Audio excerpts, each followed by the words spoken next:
Good afternoon, friends. Welcome back. It is a beautiful day here on the homestead. Long time no see, it seems like. The last 2 months have been pretty miserable here on the homestead and here in Kansas. And not in a bad way necessarily, but we've just been extremely windy and very dry. And not only does that make it very annoying to be outside to begin with in general terms, but I don't want to have to deal with the wind and dust and trying to record for you guys and then having to worry about my tripod falling over and breaking the tripod and the mount for the camera. It's just, like I said, been very miserable, and so I figured today I'd come in the garage and give you guys an update as to how things have been going here on the property. A handful of days where it's 5 or less mile an hour winds. It could be 40 degrees outside and no wind, and you're out there in your shorts enjoying the sun. The next day it could be 60 degrees and blowing 20, 30 miles an hour from the northeast, and you're bundling up because it's chilly. Just part of living here in Kansas. We've been exceptionally dry for months on end. We had very little snow this winter, and with that, the dust has just been. We've had dust storms every other day, blowing in from the north, and then they'll blow in from the south, and then back and forth, and it makes everything just disgusting. And I can say right now, please, please, please pray for rain for Kansas and Oklahoma and eastern Colorado and all the places that are very, very dry. We need rain tremendously. The ponds are dry. The lakes are dry, not necessarily drying up, but they're dropping, and we need rain very, very badly. Anyhow, here on the homestead, we've been extremely busy. Of course, I've got my chickens and my ducks that I raise and I talk about regularly in videos, but I started hatching chickens in January, and I'm on my 4th hatch as of Easter Sunday, and that was fun to see. Got 20 birds out of that one. 20 out of 30, I think, is what I came out with. That's pretty good statistics for the birds that were fertilized. The eggs that were fertilized. Last week, we actually got our first nuke of bees, and so the bees have been on the property for a week. That's a thing that I'll start doing videos on soon enough. You don't want to start opening the hive up until it's warm enough to be outside and to not freeze the bees to begin with, but I think this Friday will be the first day we can open it, and then we're going to check and see if the queen is out of the queen cage, and hopefully all is good there. They have been drinking the sugar water and the water around it, and so those look good for the first week.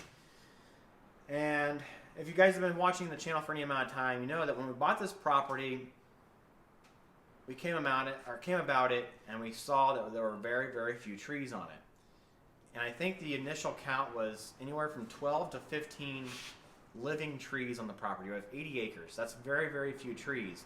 Now, this is an old homestead and some farm ground that they graze, and I'm sure they cleared trees out years and years ago, but where we live has been, just on the edge of the dryness factor, and so planting new trees without constantly irrigating them is not necessarily a good thing because we don't have the water sources next to the trees, and so it probably wasn't reasonable for somebody to come out here every single day and plant trees. And so one of my biggest things since day one has to get trees in the ground no matter what. And so that has been my big thing, and that's what I've got here today. And I've already got 20 trees that I've planted to create a windrow. When we built our house, we placed it because we had a good view. But because of the lay of the land, we have no proper placement for a windbreak. Not the north, not the south, east, or west. It's just the way the hills flow. It wouldn't matter if we put the windbreak 100 feet away. The wind's going to come over that windbreak down a valley and hit our house. It's not going to make a big difference, and it will be 30 or 40 years before that windbreak's even close to being reasonable. And so, like I said, my biggest thing is simply getting trees on the ground to start growing. And I've got 2 different rows of pines. I've got Colorado blue spruce and black forest something or others. in the ground in a row. There'll eventually be nice windbreaks for where they're at. But I've also got all the trees that I planted last year: apple trees, pear trees, cherry trees, and I'm gonna be planting more, semi-planted or young trees that are 5-6 foot tall. But I got a package this morning from the Kansas Forest Service, and it's just that.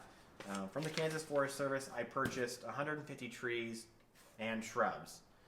And the whole purpose of this is to get things on the ground. So what I got was 25 pin oak trees, 25 silver maples, 25 lilac bushes, 25 golden currants, 25 choke cherries, and 25 black choke cherries.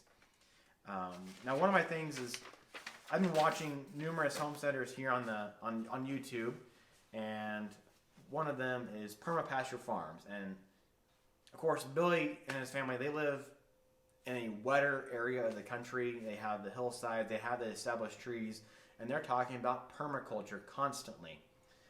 I don't have exactly what they have, so I had to adapt everything to what I do have. And so, one of the things that Billy talks about all the time is having a natural food forest. And that's what I'm going to try to do here with these the bushes, the golden currants, the choke cherries, the black choke cherries. I've got blackberries, raspberries, blueberry bushes, grapevines, and all kind of stuff. I want to get that stuff in the ground to create a food forest in my backyard that will be supplying food for myself, my family, my friends, and for the wildlife for the very foreseeable future. And the best time to plant a tree was 20 years ago. The second best time was today. And so my plan is today, I'm going to put the mower on the tractor, and we're going to go mow some lines, and then turn up some dirt and get some of these trees in the ground today. Hopefully, it's another windy day, and I had to repair my water pump for my water trailer. So there's always different things to be had done. But yeah, more work on the homestead and things to be having fun with is always a good thing.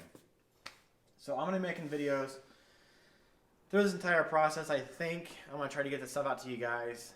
It necessarily won't be this video today because, well, this one's already getting to 7 minutes. And I want to make sure my videos are short and to the point for what they are. And I want to kind of talk about things individually and to go from there. So anyways, until the next video, which is going to be turning up some ground, I hope. Keep calm and carry on. Stay safe, and I'll see you around.